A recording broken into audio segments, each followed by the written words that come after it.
Oke, selamat malam sejawat Dopa sekalian, kembali lagi di live IG Dopa pada malam hari ini.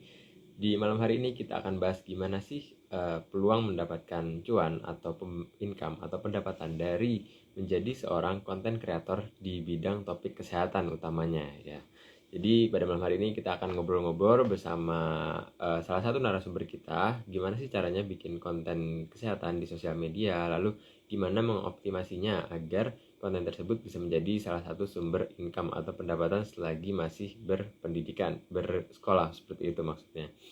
Nah, menurut Dopa, topik ini cukup penting diangkat karena mungkin beberapa sejauh di sini masih mahasiswa itu tapi bingung gimana sih cara bikin sumber income padahal masih berkuliah, baik itu di kesehatan yang seperti kedokteran maupun yang di non kedokteran, baik itu bisa dokter gigi maupun kesehatan yang lainnya seperti itu. Nah, harapannya nanti setelah sejawat menyaksikan live IG pada malam hari ini, sejawat akan mendapat insight dan juga masukan atau ide-ide yang lebih baru lagi gimana sih caranya bisa bikin income sejak masih mahasiswa, kurang lebih seperti itu. Nah, tanpa lebih lama lagi kita langsung undang saja narasumber kita pada malam hari ini. Itu untuk Instagramnya ada di It's Dokter Muda.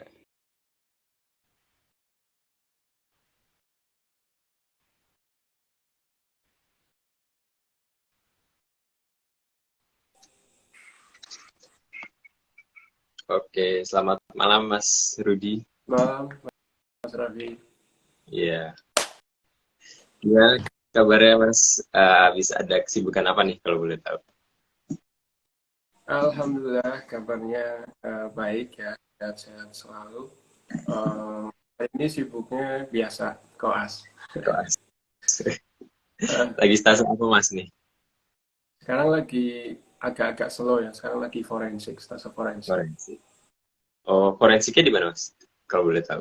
Daerahnya. Forensiknya di sini, di Purwokerto, di Rumah Sakit Margono Soekario. Masih di Purwokerto. Oh, Soalnya kan masih di kalau Bogor. forensik itu kebanyakan yang aku tahu yaitu di Jogja, Mhm. Semarang, Purwokerto sama Jakarta. Kebetulan di Purwokerto ada. Oh, oke, oke, oke, oke. Nah, mungkin bagi penonton yang dari akunnya Dopa, mungkin ada yang belum kenal nih. Mungkin sedikit intro dulu perkenalan mungkin, Mas.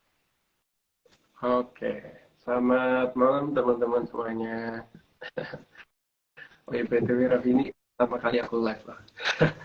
Oke, sebelumnya baru pernah live ya. Oke, kenalin ya teman-teman semuanya. Aku Rudi Margono, aku seorang koas. Koas semester 2 baru berjalan setengah periode koas. Jadi masih sekitar 1 tahun lagi ya, dari 2 tahun. Aku seorang mahasiswa lulusan dari Universitas Jenderal Sudirman, Purwokerto, Banyumas, Jawa Tengah. Dan sekarang sedang ada di stase forensik dari stase aku sudah sibuk aja sekarang sih masih apa ya nyambil antara konten terus koas konten koas isinya kayak gitu. Oke.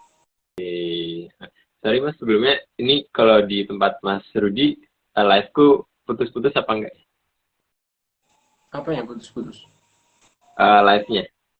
Sinyalnya, sinyal aku kedengaran bagus nggak? Aman aman aman, sinyalmu aman Aman, aman. aman. Aman. Oh iya, oke. Nah, mungkin kita langsung ngobrol-ngobrol aja Mas ke arah konten kreator ya Mas. Kalau boleh tahu kira-kira kapan sih Mas mulai untuk bikin jadi konten kreatornya?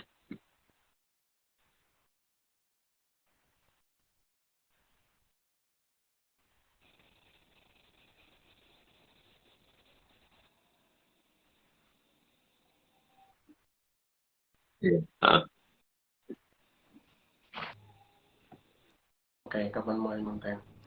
eh aku konten mulai itu sekitar tahun 2020 akhir tahun ya, sekitar bulan November atau Desember, jadi udah setahun lebih. Tapi buat optimalnya atau fokusnya itu sekitar bulan Maret awal aku koas. Jadi bulan Maret di tahun 2022.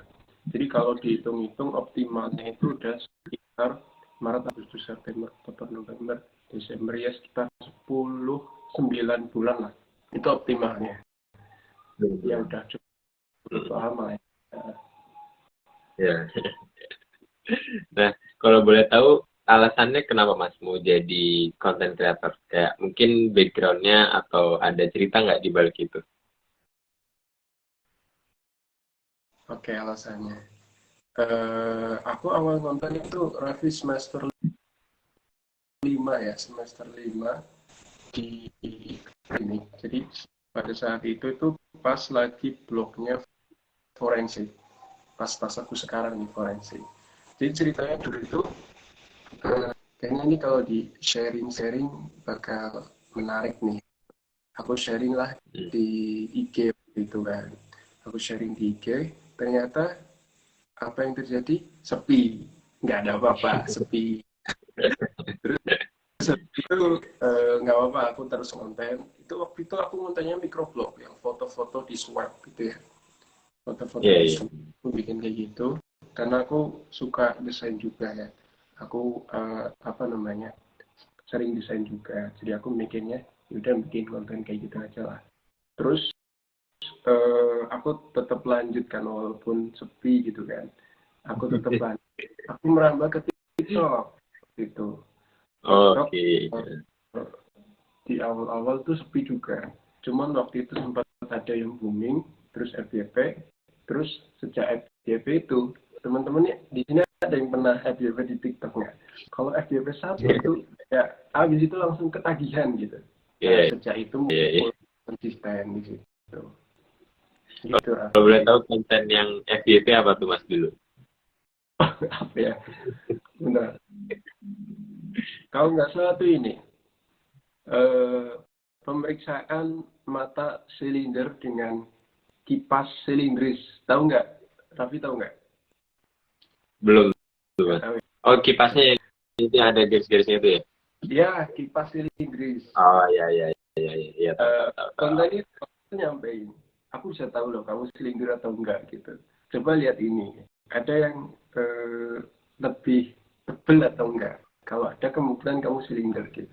Sesimpel itu gitu. Jadi bisa Oh, langsung ramai di itu situ. materi skillab. Kayak materi skillab berarti. Nah, terus setelah dari FYP yang di TikTok itu apakah dilanjutkan di TikToknya atau ada alasan yang bikin pindah ke Instagram? Ya. Waktu itu aku lanjutin tetap di TikTok, Raffi. Jadi beberapa minggu sekali, dua kali aku bikin video. Kan TikTok itu kan banyak yang komen. Aku bikin video itu berdasarkan yang ada di komen di situ. Jadi bahas apa di sana aku bikin. Nah, di situ aku masih belum ada basic content creator ya, karena itu benar-benar awalnya tuh nggak ada persiapan yang matang gitu, tapi aku coba aja, aku nyari video yang ada di YouTube, habis itu aku kasih copyright-nya di akhir gitu kan, terus aku bahas misal nih tentang apa ya, tentang hernia misal gitu kan, aku nonton dulu, Raffi nonton di YouTube materinya, lagi bahasan di kuliah, terus sama browsing-browsing dikit. Iya. Kira-kira materi yang menarik diangkat tuh apa? Terus yang footage-nya tuh ada tuh apa gitu. Soalnya kadang materi itu bagus, tapi footage-nya tuh nggak ada. Jadi menarik jadinya. Jadi Hmm. aku tetap konten, cuman waktu itu lebih melihat ke request dari netizen kayak gitu, Raffi. Kalau untuk footage-nya itu emang semuanya asli pas lagi dari kameranya sendiri atau ada kayak footage-footage yang juga ngambil dari YouTube atau dari platform lainnya, Mas? Nah ini buat nakes yang mungkin teman-teman di sini yang pernah bikin apa namanya ilustrasi, bikin konten tentang kesehatan untuk dokter itu ngalami ya gimana kita butuh ilustrasi yang pas, yang cocok. Hmm. Itu kita nggak bisa ngerekam sendiri gitu. Masalahnya ngerekam sendiri pertama susah, nggak tahu di mana. Kalaupun boleh, itu bakal nanti kena tegur gitu. Apalagi kalau di rumah sakit gitu kan nggak boleh sembarang rekam. Jadi aku sendiri, aku pakainya dari YouTube ya kan, dari mana lagi kan. Kadang dari foto, penting di situ itu kita nyantumin copyright-nya dari mana, sumbernya dari mana. Kayak gitu sih ya. Oke. Terus sejauh ini sampai sekarang kalau boleh tahu itu semuanya konten masih di manage sendiri atau udah mulai kayak rekrut orang untuk mulai ngelola sosial medianya atau bantuin bikin konten ya Mas? Hmm, oke. Eh, dari dulu sampai sekarang, aku mulai dari dulu produksi kontennya sampai ke hilir, sampai ke postingnya. Itu aku lakuin sendiri. Nggak ada tim, nggak ada agensi, nggak ada apapun. Aku lakuin sendiri. Ya itu, masalahnya aku koas juga. Aku konten juga. Jadi benar-benar pusing banget. Benar-benar apa ya, bagi kita tuh harus benar-benar seimbang lah. Ya beberapa kali Iya. tentu sama temanku gitu kan, gimana cara apa namanya ngeditnya, terus ide kontennya. Beberapa kali aku nanya karena ada juga apa namanya komunitas konten kreator gitu juga kan, cuman yang kesehatan itu nggak banyak. Tapi ya secara umum dari hulu sampai hilirnya aku masih sendiri sih, dan masih nyaman buat sendiri walaupun agak-agak apa namanya kepuntal-puntal ya dengan goas. Iya, iya. Pasti sih.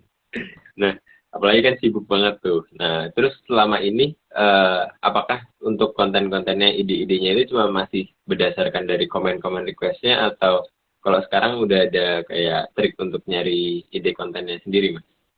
Oke, oke. Menarik, menarik nih. Menarik ini. Jadi jawabannya gini, itu tergantung platformnya lah sih. Jadi platform di TikTok sama di Reels Instagram itu beda jauh, benar-benar beda banget. Dulu aku waktu awal-awal FYP terus di TikTok, FYP. Tapi aku posting di Instagram, views paling cuma berapa ratus gitu, enggak FYP. Terus waktu di Instagram FYP ya istilahnya ya naik ya, di TikTok nggak FYP karena apa? Itu memang platformnya beda gitu. Terus Iya. apa namanya dari audiens atau netizen itu beda. Nah, eh, kalau menurutku itu tergantung ya platform, karena masing-masing itu beda banget, benar-benar beda. Jadi makanya kadang-kadang aku bikin konten, aku bikin di Reels, tapi aku nggak posting di TikTok dan sebaliknya kayak gitu. Kecuali endorse ya, itu posting dua-duanya. Kalau yang konten-konten murni, konten kayak edukasi gitu, biasanya risetnya dari mana, Mas? Riset maksudnya Apa ya? dapat ide kontennya, bukan riset materinya, tapi dapat idenya. Oh, idenya ya, idenya ya. Oke, idenya itu kalau di TikTok memang dulu-dulu sampai ya beberapa akhir ini aku melihat dari request di komen ya. Kebanyakan kalau TikTok kayak gitu. Karena bingung juga kalau TikTok itu bahasanya itu harus tetap menarik di setiap detiknya gitu loh. Jadi nggak kayak Instagram. Jadi ada ngomongnya kita bahas sesuatu, terus ada footage-nya, terus menarik gitu. Kalau nggak di swipe. TikTok tuh kayak gitu. Nah, Itu lewat. terus kalau di Reels, ide kontennya itu cenderung lebih umum, bahasanya lebih umum. Karena aku kan masih dokter umum juga kan, aku juga masih koas, jadi bahasanya itu aku fokuskan lebih umum. Kayak konten-konten akhir ini yang aku bahas di apa namanya profilku, aku lebih fokusnya ke yang umum-umum. Idenya macam-macam. Kadang ide ya datang sendiri aja gitu. Lagi ngapain, terus tiba-tiba ini ya. Terus tak pikir, wah boleh nih, boleh, kayaknya boleh. Itu pertama, wah asik lah istilahnya ya. Terus kalau kita nonton scroll TikTok, Reels atau apapun itu tentang bukan tentang kesehatan, tapi kadang kita mikir, oh ini mau tak bikin konten kesehatan bisa nih gitu, mau tak bikin Oh, tentang iya. itu. Kadang audionya kita ambil atau cara menyampaikannya kita ambil, gitu. Jadi macam-macam, bisa dari tiba-tiba datang atau dari apa namanya gaya konten lain yang kita modifikasi juga bisa, atau kita kadang dari apa namanya dari guru-guru kita, dari dokter-dokter, dari apa namanya senior-senior, oh ini menarik nih bikin konten gitu kan, aku catat sendiri, terus aku bikin konten itu. Oke, nah dari konten-konten itu misalkan ada konten yang udah FYP atau ada trending. Nah, gimana caranya untuk ngejaga interaksi sama audiensnya itu Mas. Jadi dari yang udah FYP itu audiensnya tetap ada interaksinya gitu, nggak cuma nonton sekali terus hilang gitu. Ada triknya nggak? Ya, oke, paham. Ya, jadi gini, kalau aku sih sebenarnya dipeseni ya sama mentor, sama komunitas konten kreator juga. Kalau di awal-awal, itu memang kita fokusnya lebih ke memperbanyak followers. Tapi kalau udah lumayan banyak, udah sekian ratus, udah 50 ke atas, itu kita jangan fokus lagi yang nonton berapa ya, likes berapa, yang share berapa, jangan ke situ, tapi lebih ke apa value yang kita tanamkan ke audiens, ke netizen, ke masyarakat gitu. Nggak peduli itu kelihatan nggak bagus atau apa namanya footage yang nggak pas atau apa, tapi di situ ada pesan yang bakal kita sampaikan yang intinya itu bermanfaat buat masyarakat, buat netizen, nggak apa-apa, posting aja.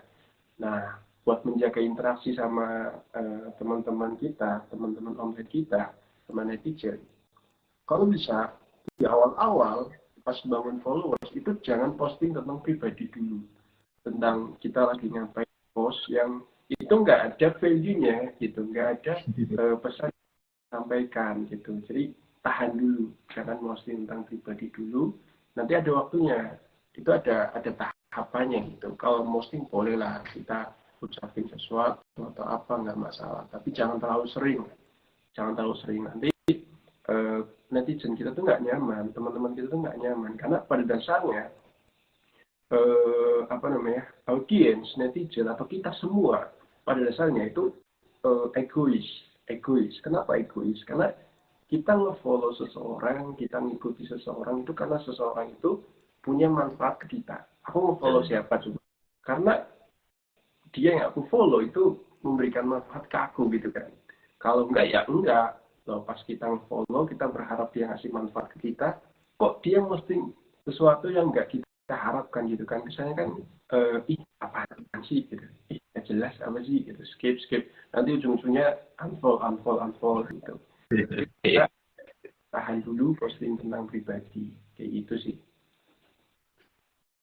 Nah, untuk yang berkaitan tadi yang unfold itu kira-kira kalau dari Mas Rudi ini masih suka mantauin nggak sih, misalkan sehari itu ada yang unfold berapa orang atau pakai tools tertentu nggak, misalkan yang untuk lihat nih hari ini akunnya yang follow ada berapa atau yang unfollow ada berapa gitu, diperhatikan atau kayak ya udah yang penting kontennya manfaat gitu.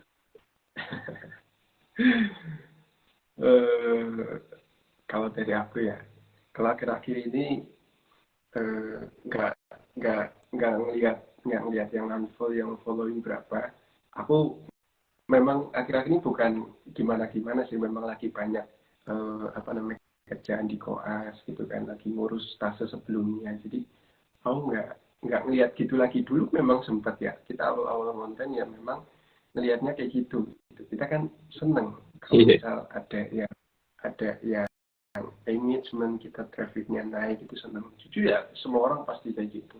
Cuma nanti lambat laun teman-teman, kalau teman-teman udah coba posting, teman-teman kesehatan yang pengen konten ya, nanti kalau udah ada di titik dimana kayaknya udah nggak apa ya mikirin likes berapa, views berapa, yang penting bermanfaat lah gitu.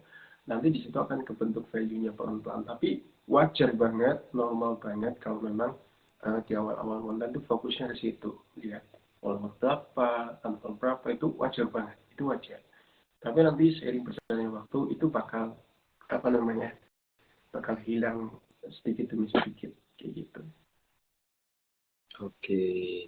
Nah, terus kalau selama ini dari yang diperhatikan itu konten-konten seperti apa Mas yang disukain sama netizen tuh, yang enggak, yang dampaknya tuh bagus, kayak jadi tambah banyak yang follow dan lebih berkurang yang unfollow gitu. Konten-konten yang kayak gimana? Oke.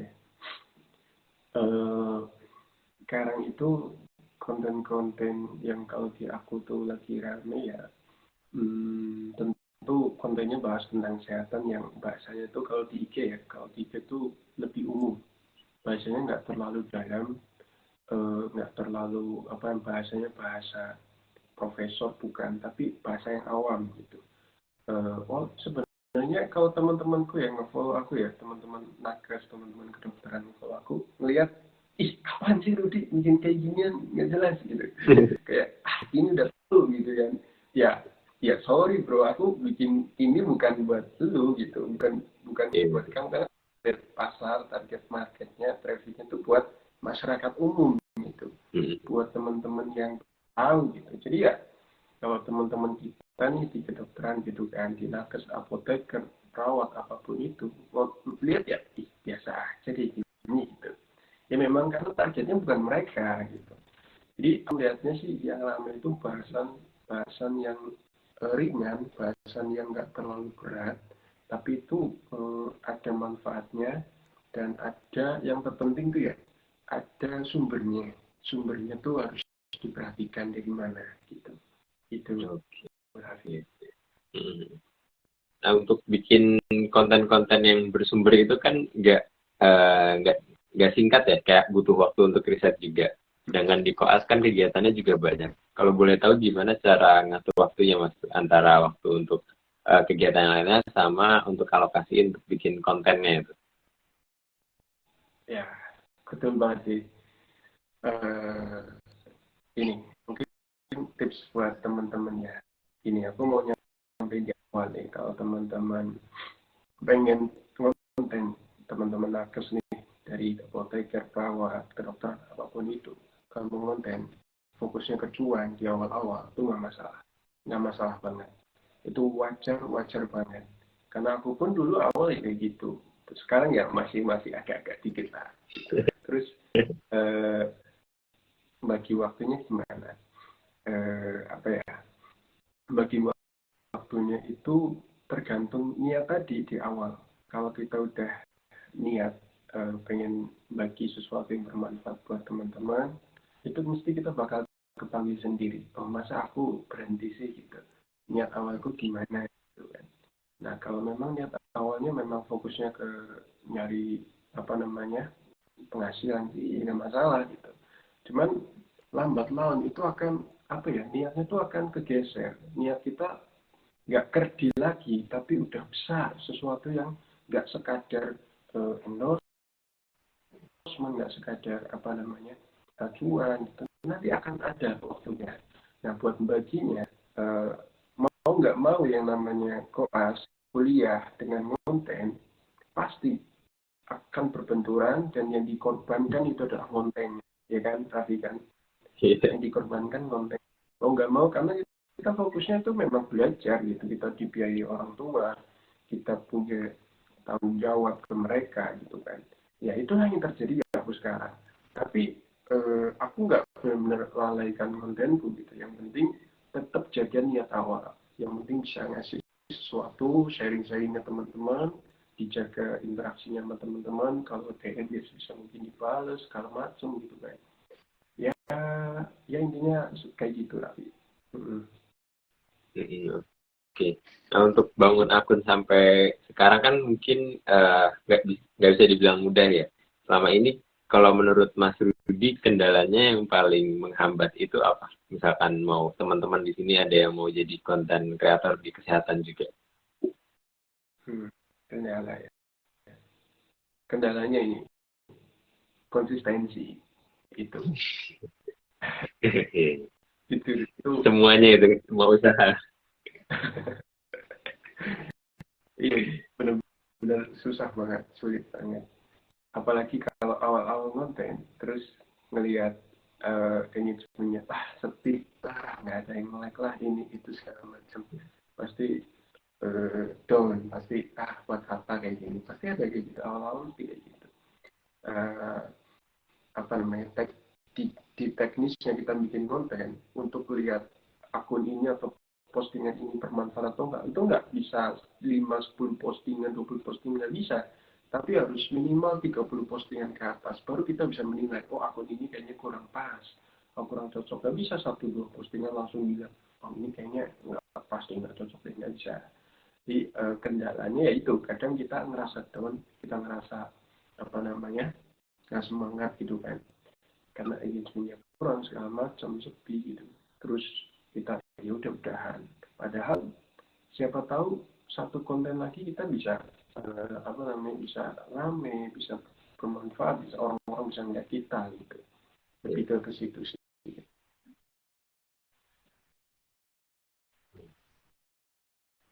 Untuk mengatasi kendala konsistensinya itu sekarang apakah dari Mas Rudi itu kayak bikin target nggak? Misalkan 2 hari sekali itu harus bikin konten atau berapa gitu?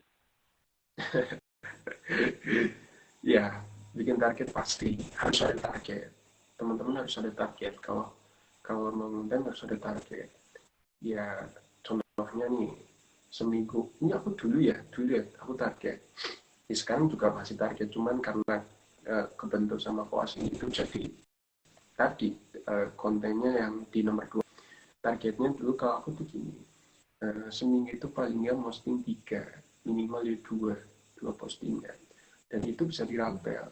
Teman-teman waktu weekend, waktu solo bisa bikin kontennya tentang apa, terus abis itu bikin skripnya dulu aja, kalau enggak caption videonya terakhir terakhir aja. Karena di video itu ada namanya footage itu kita akan lihatnya ke kata-kata yang ada di video tersebut atau di caption tersebut.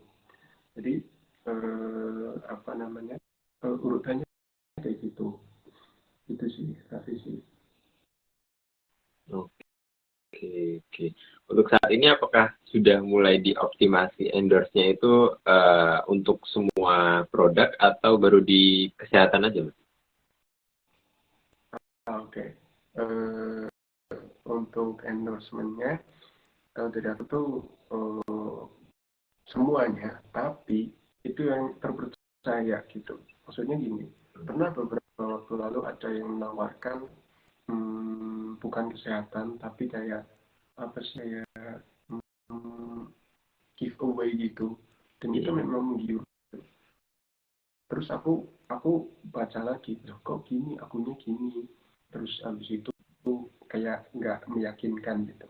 Terus aku cek di segala macam, di kontak dan segala macam, oh kayaknya nggak pasti, walaupun sebenarnya keuntungannya banyak gitu. Iya. Nah ini jangan dulu deh, ini kayaknya nggak baik lah, nggak sehat buat akunku gitu. Nah kalau aku melihatnya lebih ke nggak apa-apa semua bidang, semua endorsement kita terima, tapi yang penting tuh bisa terpercaya gitu loh. Karena tugas buat memfilter ini endorse kesehatan atau bukan yang terima itu bukan kita. Pasti para klien sana, brand sana mengendorse kita tuh mikir dulu. Misal aku tentang teknologi, apakah iya harus di endorse ke dokter gitu. Mesti sana yang mikir gitu.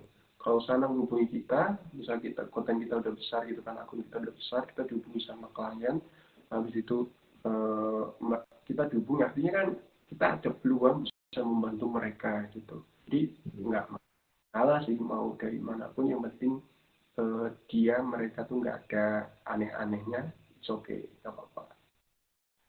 Oke. Kan berarti udah mulai rame nih untuk endorse-nya, Mas. Kalau menurut Mas Rudi, apakah menjadi konten kreator itu peluang cuan atau income yang bagus nggak sih kalau buat teman-teman yang masih kuliah?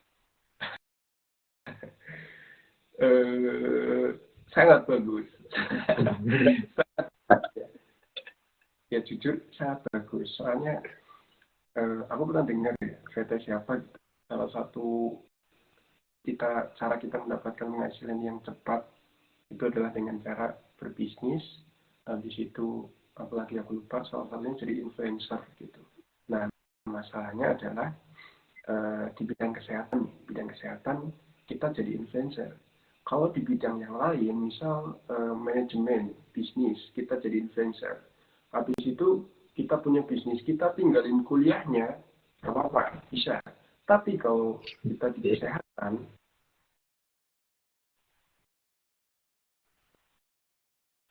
koas kita itu jadi social proof-nya.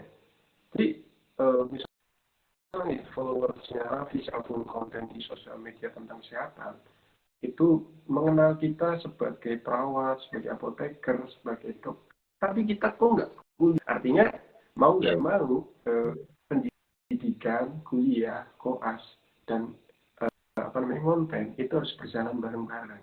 Kalau pengen jadi freelancer. Artinya harus pinter-pinter bagi waktu dua ini gitu. Kalau di bidang yang lain mungkin kadang aku mau ini ya nggak kuliah, aku fokus konten aja gitu, masih bisa. Tapi di sini nggak bisa kalau di bidang kesehatan. Gitu. Biar nggak dikira cuman ngomong doang mungkin ya. Ya, betul. Betul. Oke. Nah, kalau menurut Mas Rudi, keuntungan atau alasan kenapa untuk teman-teman yang mungkin mau nyari income itu bisa lewat jadi content creator itu apa Mas? Kayak keunggulannya kalau jadi content creator. Keunggulannya. Oke. Ini buat teman-teman coba nih yang pengen konten, khususnya bidang kesehatan ya. Ini teman-teman kita kan bagi bidang, kita kan fokus ke bidang kesehatan dulu ya. Di bidang kesehatan itu gini, coba katakanlah teman-teman dari apoteker, perawat gitu. Nah, bahas tentang bidang yang kita kuasai, obat ataupun perawat. Nah, itu tuh udah masuk ke niche-nya. Maksudnya gini, nggak semua orang bisa bahas tentang hal tersebut gitu. Jadi kita kuliah di kesehatan, pendidikan di kesehatan itu sebenarnya punya nilai plus kalau itu dikontenkan. Kita membahas tentang bidang yang kita pelajari, dibikin konten yang baik dengan sumber yang valid gitu. Itu udah bisa jadi bekal buat masyarakat yang belum tahu. Artinya kita satu langkah di depan mereka karena kita belajar bidang kita tahu hal tersebut, kita ada sumbernya, dan itu jadi keunggulan kita gitu di bidang kesehatan kalau kita konten gitu. Jadi ya niche-nya di bidang kesehatan yang dikontenkan itu belum terlalu banyak. Maksudnya belum terlalu banyak adalah tidak semua orang-orang bisa tentang hal ini karena dalam membuat konten kesehatan itu butuh yang nama social proof. Social proof itu ya teman-teman di bidang itu jadi social proof teman-teman. Kalau kita bisa manfaatin hal tersebut, jadi pas kuliah di apoteker kita nyambi dengan konten itu kita bisa dapat nilai plus ya, bisa dapat penghasilan buat jajan atau apa. Privilege. Betul itu Raffi. Oke. Nah, misalkan teman-teman di sini mau jadi content creator nih Mas. Selain dari endorse itu kira-kira kalau peluang income yang bisa mereka dapetin itu dari mana aja Mas? Oke, kalau selain dari endorse itu bisa dari usaha yang kita bangun sendiri. Jadi kan ada istilahnya monetisasi akun. Monetisasi akun bentuknya macam-macam. Kalau teman-teman lihat influencer yang sedang tumbuh, yang sedang ramai itu, mereka akan monetisasi akunnya dengan bikin kelas lah, bikin kaos lah, lihat lah, atau dia bikin sesuatu, dia bikin sendiri, desain sendiri, terus produksi sendiri, bikin sendirilah, atau dari ya kalau udah gede banget, udah terkenal bisa jadi brand ambassadornya atau apa gitu. Jadi ya macam sih kalau sumber selain endorse itu macam-macam. Salah satunya itu. Ada juga yang bikin namanya ebook. Ebook tuh paling simple ya kalau aku lihat ya, karena bikinnya itu sekali, lama, fokus ya. Tapi setelah itu kita kalau udah berhasil kita tinggal menikmati doang closing yang beli sama teman-teman gitu. Jadi jalannya itu banyak. Kalau misal kita lihat penghasilan dari mana, pasti banyak jalannya. Karena pada dasarnya kita itu konten itu kan membangun yang namanya sarang semut istilahnya gitu. Kita membangun yang namanya kumpulan orang-orang gitu.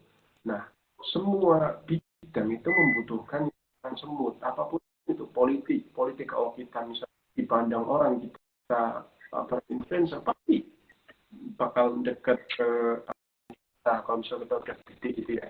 Karena kita udah bisa mengumpulkan yang namanya sarang semut itu gitu. Urusan kita bakal dapat penghasilan dari mana pasti ada, pasti. Intinya nanti di perjalanan kita bikin konten nggak apa-apa di awal-awal fokusnya ke hal-hal yang materialistis dan lain sebagainya. Tapi nanti di kalau udah mulai grow, kita akan dituntut seakan-akan apa sih value-mu gitu yang bisa diberikan ke teman-teman, ke masyarakat. Itu, Raffi. Oke, Mas. Untuk mengenai yang misalkan tadi jualan produk juga, itu misalkan kontennya itu edukasi tentang kesehatan, kan itu audiensnya masyarakat umum. Itu nanti produk yang dijual itu tetap harus produk-produk kesehatan atau kayak boleh apa aja yang dijual. Misalkan dia bisnisnya bisnis apa aja gitu. Nggak harus kesehatan, nggak harus kesehatan. Apapun itu, contohnya kayak misal buku, contohnya kayak misal fashion, kaos yang kita pakai, terus apapun yang kita tunjukkan pada saat kita konten itu bisa jadi peluang. Itu nggak harus di bidang kesehatan sih. Kalau di bidang kesehatan justru di situ cukup rawan ya, karena istilahnya kita kan orang yang bakal profesi bidang kemanusiaan, kesehatan, tapi kita mencari keuntungan di sana kan pasti nanti ada etis nggak etisnya. Tapi ya nggak masalah sih. Itu sesuai prosedur, itu sesuai peraturan gitu. Tapi nggak selalu tentang produk kesehatan, nggak selalu kayak gitu. Segala hal bisa kita manfaatkan, ya cuma obat, ya cuma jamu lah gitu. Gitu lah. Oke, oke Mas. Nah, terus kalau menurut Mas Rudi selama ini, apakah kalau dari income konten kreator aja itu bisa memenuhi biaya hidup selama masih kuliah nih? Untuk teman-teman mungkin di sini pengen banget kayak bisa mandiri gitu. Ya, oke. Biaya hidup kan juga terkait dengan gaya hidup ya. Gaya hidup seseorang itu beda-beda gitu kan. Kalau aku jawab ya, jawabnya tergantung pasti. Tergantung pribadi masing-masing. Tergantung gaya hidup seorang itu kayak gimana. Tapi dan juga tergantung juga akun kita tuh udah sampai mana. Kalau awal-awal ya mungkin ya cuma buat jajan doang gitu. Tapi kalau udah gede seperti dokter-dokter atau influencer kesehatan yang teman-teman lihat sekarang, itu udah nggak jajan lagi, itu udah bisa bisnis ini itu segala macam gitu. Jadi jawabannya tergantung kita posisinya lagi di tahap yang mana, itu tergantung juga sama gaya hidup kita tuh kayak gimana gitu. Tapi kalau misalkan ngomonginnya kontennya mau fokus di bidang kesehatan aja, apakah berpotensi itu nanti bisa jadi sumber utama income? Kayak mungkin jadi lebih besar dibandingkan insentif atau gaji kalau udah praktek gitu. Oh gitu. Ya bisa iya bisa tidak. Kan gini, ya kita lihatlah influencer kesehatan, influencer dokter-dokter yang udah besar ya di sana, akun-akun hebat di sana gitu kan. Ya mereka pasti satu kerjasama itu melebihi praktek dia berapa kali gitu. Dan itu kalau kerjasamanya dijalin rutin, ada yang deal terus menerus, ya pasti itu melebihi income prakteknya. Ya kalau menurutku ya tergantung juga jawabannya, tergantung kerjasama apa, terus habis itu seberapa sering frekuensinya, terus kita personal brandingnya udah besar atau belum gitu. Jadi ya bisa iya, bisa tidak. Gitu. Oke. Nah, misalkan teman-teman di sini yang masih mahasiswa mau belajar nih Mas, caranya jadi konten kreator.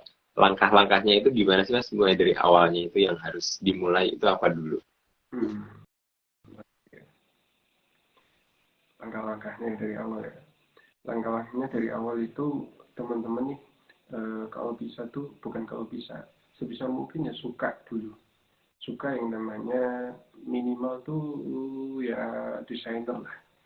Desain grafis gitu, atau fotografi, videografi nggak apa-apa. Suka itu dulu. Karena kalau udah suka itu, nanti bakal ada kecenderungan buat posting. Nah, di situ bisa tanamkan tentang apa sih namanya info-info kesehatan, habis itu apa namanya kita tahu di kuliah atau dimanapun itu kita selipkan di situ, di caption dimanapun itu.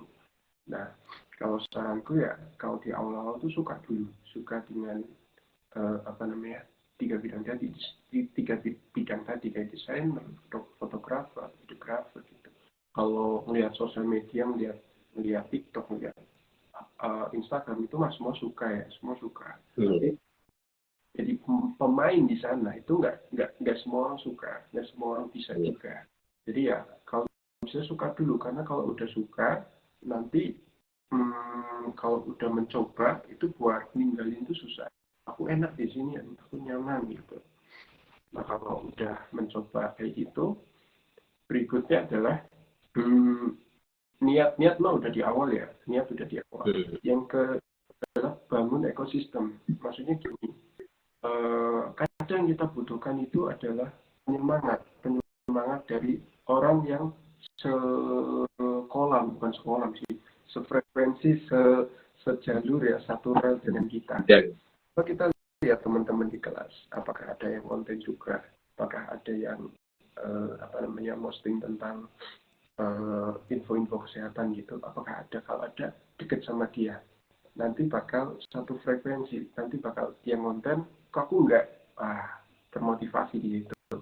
Atau alternatif lain, join dengan komunitas konten kreator, sekalipun bukan tentang kesehatan, tapi di situ teman-teman bakal termotivasi, bakal ngelihat, oh ternyata udah sejauh ini ya teman-teman yang dulu join bareng aku, waktunya bareng kok dia udah sejauh ini, itu akan termotivasi.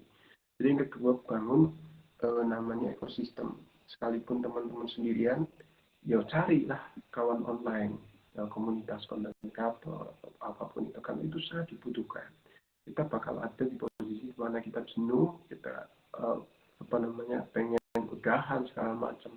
Dengan kita punya lingkungan yang suportif, itu bakal jadi nilai plus buat kita. Terus kalau udah dapat lingkungannya ya udah tinggal konsisten, istiqomah buat apa namanya konten, ya kayak gitu. Oh.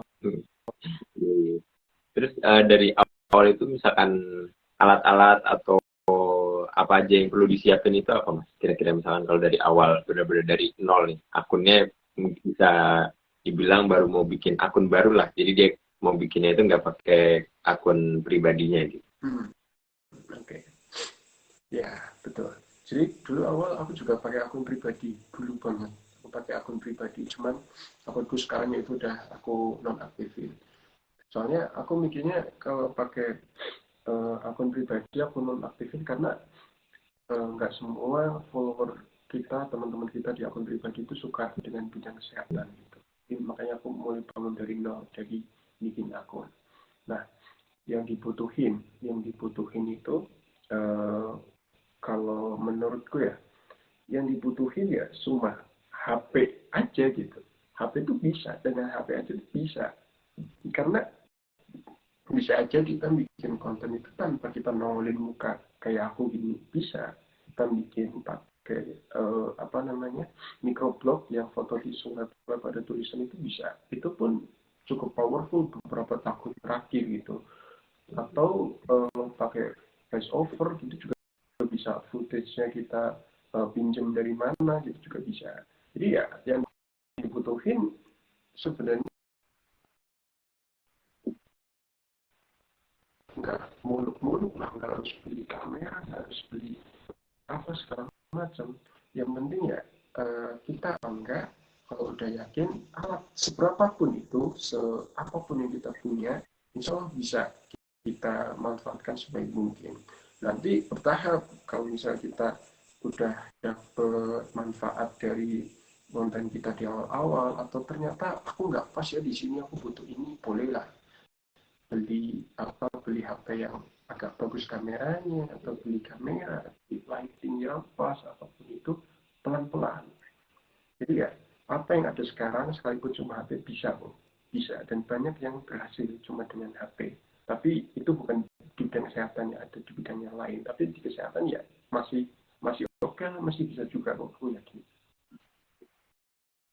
Oke. Tapi kalau untuk urusan skillnya, ada rekomendasi nggak Mas? Kayak misalkan untuk di awal tuh lebih mending untuk belajar fotografi atau videografinya atau copywritingnya atau apanya yang pertama dipelajari? Oh, oke, gini. Sebenarnya kalau jadi konten kreator itu yang mahal itu coba aku tanya ke Raffi. Eh, yang mahal dari konten kreator itu sebenarnya apa sih? Apakah hmm, videonya atau omongannya atau apanya? Kalau menurut Raffi yang mahal itu apa sebenarnya? Idenya mungkin lah. Apa? Idenya. Ya, bener banget. Idenya. Idenya yang mahal. Jadi kadang kita itu punya alat-alat yang bagus, kita punya apa namanya sumber-sumber yang lengkap gitu, tapi kita nggak pernah diasah. Jadi ya, kadang paling tiba-tiba ide muncul karena kita saking seringnya buat mengasah ide tersebut. Kita scroll sosial media ya, itu memang tanamkan di pikiran kita dulu. Aku mau nyari ide kayak konten nih, kayak gimana gitu. Nah di situ kalau udah niat nanti bakal kepikiran, oh iya, kalau tak bikin kayak gini kayaknya bisa nih. Kalau tak bikin di bidang kesehatan bisa nih. Jadi apa namanya ide sih, kalau menurutku yang paling mahal itu ide. Dengan ide teman-teman bisa berkreasi, bisa berinovasi yang nggak bisa teman-teman lain punya gitu. Dengan kita punya ide, ide itu kita asah dengan kita ngeliat sosial media nggak apa-apa, scroll TikTok, nggak apa scroll, yang penting jangan lupa tugas ya. Scroll nanti ide dan itu jadi kekuatan kita gitu. Dan tiap konten kreator itu punya idenya masing-masing, punya gaya kontennya masing-masing. Sekalipun bukan cuma, sekalipun sama bidang kesehatan, kedokteran, habis itu apa namanya eh, sama-sama kontennya mirip-mirip, tapi idenya itu bakal beda dan pasti ada pembedanya, pasti bakal ada pembeda. Oke.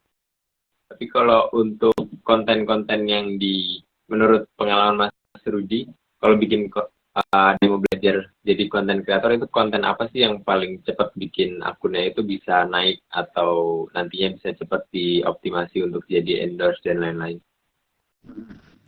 Ya, oke. Eh, konten apa yang menarik bisa bisa endorse cepat gitu ya? Hmm. Kalau jawabanku nggak ada yang bisa kayak gitu. Soalnya kalau awal-awal sebisa mungkin jangan mikir endorse dulu, tapi bangun dulu interaksi dengan teman-teman kita, bangun dulu follower kita, bangun nanti endorse mesti bakal datang sendiri, yang penting bangun dulu apa namanya fokus dulu kita konten. Jangan satu konten, dua konten, 10 20 langsung berharap endorse, enggak, tapi harus benar konsisten, harus kita tunggu yang minimal 30 sampai 50 baru kita nilai akun kita nih kira-kira kita jadi brand, kita jadi perusahaan mau kerja sama sama kita, mau apa enggak sih, cocok nggak sih kayak gini, video kayak gini, cocok nggak sih cara ngomong kita, cara caption kita itu cocok apa enggak gitu. Jadi kalau ada konten yang menarik atau enggak, jawabanku nggak ada. Soalnya kalau ada pasti semua orang bakal kayak gitu. Yeah. Semua orang bakal bikin itu. Jadi kalau menurutku di awal-awal jangan pikir endorse dulu. Jangan pikirin tentang apa namanya kerjasama dulu. Tapi bangun dulu. Akunmu nih temanya apa? Bakal diarahkan kemana gitu.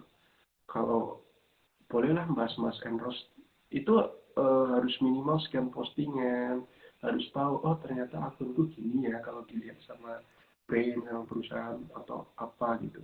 Jadi awal-awal ya bangun akun dulu gitu. Kalau buat teman-teman yang udah mulai, kira-kira ada tips atau pesan nggak nih Mas? Kayak do and don't-nya kalau untuk jadi content creator di kesehatan. Oke, do and don'ts. lakukan dan jangan lakukan. Yang pertama, jangan lakukan dulu ya. Jangan lakukan gini. Mungkin teman-teman di sini yang melihat, yang nonton Raffi juga sempat lihat konten dari nakes ya, yang itu sembarangan banget, dia konten nggak izin dulu ke pasien, atau bahkan memang nggak pantas dikontenkan tapi dia posting, dia curhat di sana. Itu jelas don't, jangan lakukan itu, karena ya bukan nakes pun itu sangat nggak etis.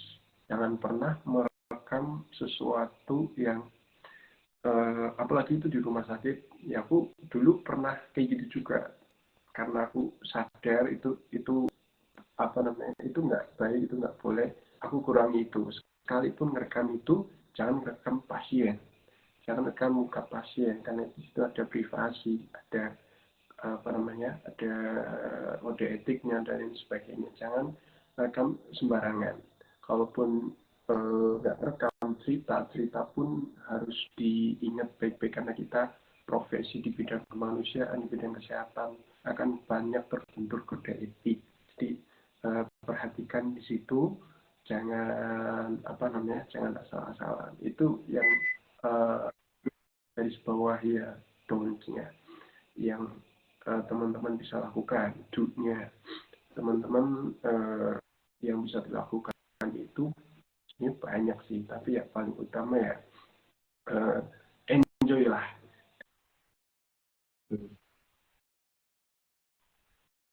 Kita konten, jangan terbebani. Kalaupun nggak bisa, nggak ada waktu, udah tinggal aja. Jangan di apa namanya, kayak nggak konten seminggu konten, ya udah nggak masalah, daripada kita konten tapi konten itu kayak dipaksakan, nggak nggak nggak berbobot. Tapi apa sih pesan yang bakal kita ke masyarakat, ke netizen, itu kayak dipaksakan banget loh gitu. Kayak apa ya, lebih baik jangan gitu, karena itu bisa justru malah menghancurkan akun kita secara nggak langsung gitu. Jadi ya perhatikan di situ, jangan benar-benar kayak sakok banget bikin story segala macam, di-share tentang apa yang kita lihat, apa yang kita rasakan. Habis itu apa namanya, yang kita rasa bagus kita posting, padahal belum tentu buat orang sepertinya enjoy, nikmati. Itu sih ya. Oke, Mas. Kalau di bidang usaha yang lainnya, kira-kira udah ada rencana belum, Mas? Selain jadi konten kreator ini, mau bikin usaha kesehatan apa gitu? Nggak ada ya, aku pas dulu ya. Kalau mungkin jangka panjangnya gitu, Mas. Ya kayak gitu ya, sebenarnya ada lah kepikiran pengen bikin usaha apa ya, usaha Klinik fashion gitu mungkin. ya, klinik nanti di masa depan juga mungkin bisa, tapi kadang mikir-mikir kayak gitu tiba-tiba kebentur tugas kos, aduh keputus gitu bayangannya, kayak ya ya kekat gitu. Jadi ya memang ada, belum terlalu dipikirkan, belum terlalu diseriuskan. Jadi pikir-pikirnya aja itu kan aja dulu aja deh. Kerjain dulu tugas-tugasmu itu. Habis itu kalau udah kelar, bolehlah. Atau enggak pas lagi ada waktu senggang, bolehlah mikir-mikir gitu, atau melihat-melihat teman kita yang udah pernah di situ, kita tanya-tanya, boleh. Artinya apa? Sebelum kita mikir tentang hal kayak gitu, kalau bisa selesai dulu kewajiban-kewajiban yang di depan mata, selesai dulu. Jangan malah terbuai sama apa bisnis ini itu segala macam, tapi malah tugasnya belum dikerjain gitu. Itu malah bukan ingin berbisnis, menghancurkan bisnis kita di masa depan, karena kita nggak bisa ngatur waktunya, nggak bisa manajemen apa namanya, waktunya kayak gimana gitu. Jadi profesional dulu gitu. Oke. Nah, untuk pertanyaan terakhir nih, Mas. Gak kerasa udah hampir sejam ngobrol-ngobrol. Oh, Pertanyaan terakhirnya, kira-kira menurut Mas Rudi, untuk teman-teman mahasiswa kedokteran tuh usaha atau bisnis apa sih yang bisa dilakukan selama masih mahasiswa mungkin kalau usahanya langsung klinik itu kan terbentur sama modal gitu. Tapi kalau masih mahasiswa itu usaha apa sih yang possible untuk dilakukan gitu? Usaha ya. Disclaimer ya, sebenarnya jujur aku sendiri pun belum pernah punya usaha yang benar-benar works gitu ya. Jadi juga belum pernah. Tapi ya ini pendapat aku sendiri ya, yang mungkin pernah aku lihat gitu.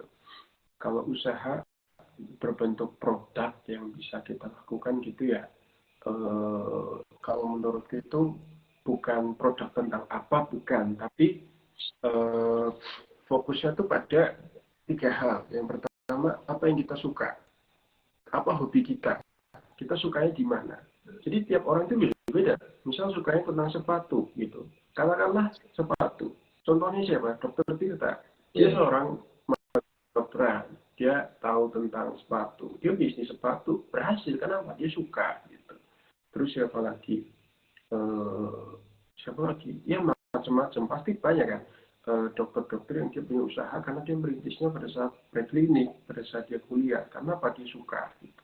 Yang kedua apa? Yang kedua itu adalah background. Kita berasal dari mana, kita latar belakangnya apa, mungkin dari keluarga kita, orang tua kita seorang apa, walaupun kita nggak suka, tapi kita punya privilege di sana, kita punya nilai plus di sana. Jadi usaha di bidang itu ya bisa kita geluti, bisa kita lakukan. Jadi tiap orang ya beda-beda. Mau ditanya produk apa ya nggak tahu. Jadi karena tiap orang beda-beda gitu. Itu yang pertama ya. Yang pertama tadi melihat apa namanya hobi, kesukaan itu apa. Yang kedua backgroundnya. Terus yang ketiga itu adalah ini sedikit challenging, yaitu apa yang sedang dibutuhkan sama masyarakat, apa yang sedang dibutuhkan sama pasar gitu. Lagi butuh apa sih orang-orang sekitar kita atau generasi kita tuh butuh apa gitu. Ya katakanlah contohnya contohnya apa ya? Contohnya misal tentang jualan, ya banyak kayak jualan internet, teman-teman itu, terus juga jualan apapun itulah yang sedang dibutuhkan sama masyarakat, sama pasar gitu. Jadi 3 hal itu teman-teman. Kalau mau ditanya produk apa ya pasti nggak ada produknya karena tiap orang beda-beda. Tapi lihatlah kita hobinya di mana, kesukanya apa, yang kedua apa background kita itu di mana, terus yang ketiga apa yang dibutuhkan oleh pasar, apa yang dibutuhkan oleh market gitu. Oke, mau nambahin aja nih Mas. Mungkin kalau buat teman-teman yang edukasi di bidang kesehatan gitu, bisa juga untuk gabung ke afiliasi-afiliasi yang juga produknya itu produk kesehatan. Karena kan target marketnya atau audiens dari akunnya kan otomatis juga tenaga kesehatan gitu ya. Jadi misalkan salah satunya di Dopa itu ada afiliasi untuk jualan e-course atau kursus online di Dopa tentang cara manajemen bisnis kliniknya. Sama ada afiliasi bentuknya buku juga. Jadi nanti setiap penjualan dari e-course-nya itu nanti yang afiliasinya ini dapat komisinya 50.000 per pendaftar. Tapi kalau yang diafiliasikan itu bukunya itu nanti komisinya 35.000. Jadi kayak gampang banget, cuman tinggal naruh link aja mungkin buat teman-teman yang influencer atau edukator kesehatan untuk naruh link di bio itu kan udah banyak banget pasti yang ngeklik nantinya. Jadi cuma pasang link doang, tahu-tahu ada komisi masuk transferan, jadi kayak ada uang jajan tambahan gitu. Kayak gitu aja Mas.